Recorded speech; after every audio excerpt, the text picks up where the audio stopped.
नमस्कार, मैं सरला रावत साहब देख रहे पब्लिक एक्सप्रेस न्यूज। स्वागत है आप सभी का। उत्तर प्रदेश की 10 सीटों में होने वाले उपचुनाव में कांग्रेस और सपा के बीच चुनाव को लेकर जो सीट बंटवारा है वो हो गया और सीट बंटवारे में सपा अध्यक्ष अखिलेश यादव और कांग्रेस नेता राहुल गांधी के बीच श्रीनगर में बुधवार को चर्चा भी हुई थी। उपचुनाव में सपा को जहां 8 सीटें मिली हैं, वहीं कांग्रेस को 2 सीटें दी गई हैं।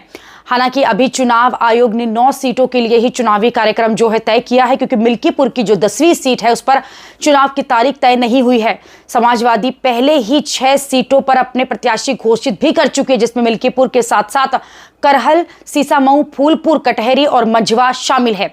सीट बंटवारे पर खींचतान अभी भी रुकी नहीं है। एक तरफ समाजवादी पार्टी के प्रवक्ता राजेंद्र चौधरी ने न्यूज एजेंसी पीटीआई को यह बताया कि हमारा कांग्रेस के साथ समझौता अंतिम है।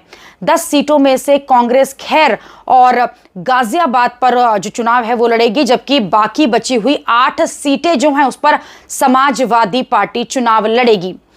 दूसरी तरफ आप देखिए कि कांग्रेस नेता अजय राय क्या कह रहे हैं। उन्होंने कहा कि हमें इसके बारे में जानकारी नहीं है, फिलहाल हम 5 सीटों की मांग पर अड़े हुए हैं। जी हां, समाजवादी पार्टी ने कांग्रेस को जो 2 सीटें दी हैं उनमें गाजियाबाद और खैर है। बात की जाए इन सीटों पर तो लंबे समय से इन पर भाजपा का कब्जा रहा है।